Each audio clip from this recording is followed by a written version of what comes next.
પવિત્ર ગામ ખટવાણી ગામ મધ્યે મારે આ ત્રીજી વખત આવવાનો યોગ બન્યો છે.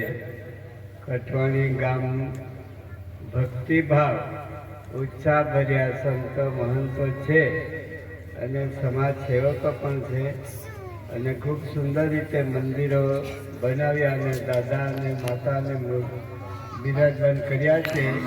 એ બદલ ખૂબ ખૂબ આ ગામને આભારી છે. પવિત્ર ગામની અંદર 57મી એકમ આપવા માટે અમારો ખૂબ નિર્ધાર છે. આ સાતપુડા વિસ્તારમાં અને આ પવિત્ર વિસ્તારની અંદર ઋષિમુનિઓ વસતા હતા પહેલાંના જમાનામાં અને તે ભૂમિ પવિત્ર છે. એટલે આપણે એક યજ્ઞ યોજવાનું છે. એકમ તો એકમ જ છે પણ એમાં યજ્ઞ તરીકે આપણે કામ કરવાનું છે અને સાધુ સંતોના પુણ્ય આશીર્વાદ લેવાનું છે. સાધુ સંતોને બોલાવીને આપણી ભૂમિ આપણા પરિવારજનોને સારા સંસ્કારો આપવાના છે. સંસ્કૃતિ અને સંસ્કાર આપવા માટે આવા નાના મોટા પ્રસંગો કરવા પડે છે આપણને. અને માતા બહેનોની મોટી સંખ્યા છે એટલે હું તો ખૂબ જ ખુશ થઈ ગયો છું. માતાઓ ખૂબ સુંદર રીતે બેઠા છે. એ ખરેખર શાંતિ જાળવીને બેઠા છે.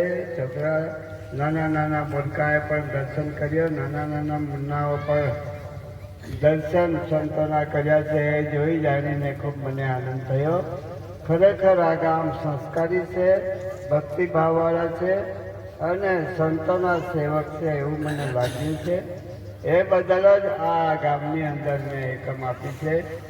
બીજી હજી 2 ઠેકાણી માંગણી કરતા હતા પણ મેં કીધું મારે આ વિસ્તાર સાતપુરા વિસ્તારની નજીક છે, ઋષિઓની ભૂમિ છે અને અક્કલકુવામાં જ્યારે જ્યારે એકમ થઈ છે ત્યારે ત્યારે નાગેશ દાદા અને સમાજ સેવકોએ આપણને ખૂબ જ મોટી મદદ કરી છે. તેમને પણ આપણે બોલાવી છે. જ્યારે જ્યારે મિટિંગ થશે ત્યારે એમને આપણે ખરેખર એમને જવાબદારી સોંપીશું એટલે કાર્ય આપણે પાર પડી જવાનું છે. પ્રતાપ દાદા ખરેખર આપણના સહભાગી થવાના જ છે એટલે આપણે આ મિટિંગ કરીએ છીએ. સદગુરુનો મહિમા સુંદર છે. આ જગતની અંદર માધુદાસ મહારાજે આજથી 75 વર્ષ પહેલાં પૂર્વમાં ગુલામ મહારાજ અને પશ્ચિમમાં માધુદાસ મહારાજ આ ભક્તિ બંને આદિવાસી સમાજના સંત હતા. એમણે સમાજની ચિંતા કરી છે અને આજે આપણે આટલે સુધી આવ્યા છે. આપણને તો ભક્તિ શું છે એ ખબર નહીં હતી. આપણે મેલાવડા કેવી રીતે કરવાના એ પણ આપણને ખબર નહીં હતી. પણ આપણના દિવ્ય મહાત્મા મળ્યા. આપણને આરતી કરવાનું, મંદિરે પૂજા કરવાનું, દેવનું પૂજા કરવાનું એવા આરાધ્ય દેવો મળ્યા અને આપણે આટલા સુધી વ્યસન મુક્ત થઈને આપણા આરાધ્ય દેવોના નામ પર રોશન કરવાનું છે, નામને જાણવાનું છે. નામનું રોશન કરીને એ મહિમા આપણા મનની અંદર ઉતારીને આધ્યાત્મિક વસ્તુ સમજીને વ્યસન મુક્તિ, અંધશ્રદ્ધા, અજ્ઞાનતા અને કુરિવાજોમાંથી આપણે બહાર નીકળવાનું છે. આ જ ખરેખર મુખ્ય હેતુ છે. ભારતીજી મહિમાની અંદર આ મોટા મોટા મહિમા આ છે. તમને બતાવ્યું કે અંધશ્રદ્ધા, કુરિવાજ અને વ્યસન મુક્તિ અને પરસ્પર સંભાવ આ આપણો સર્વધર્મ મહિમા છે. સર્વધર્મ સંભવ રીતે આપણે વ્યાજિક પર દરેક ધર્મ, દરેક સંપ્રદાયના મહાત્માને બિરાજમાન કરીશું ને બધાના આશીર્વાદ લઈશું.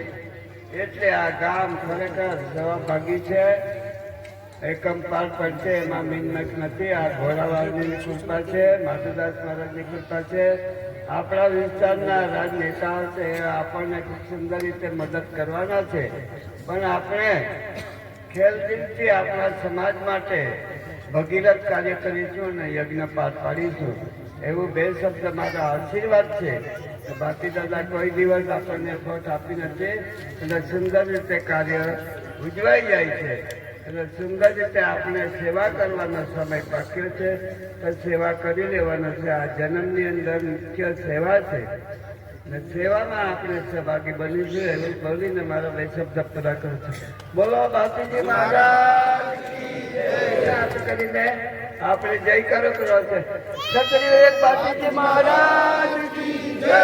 પરમ ગુરુ માધુદાસ મહારાજ કી જય. યજ્ઞ ભૂમિ મહારાજ કી જય.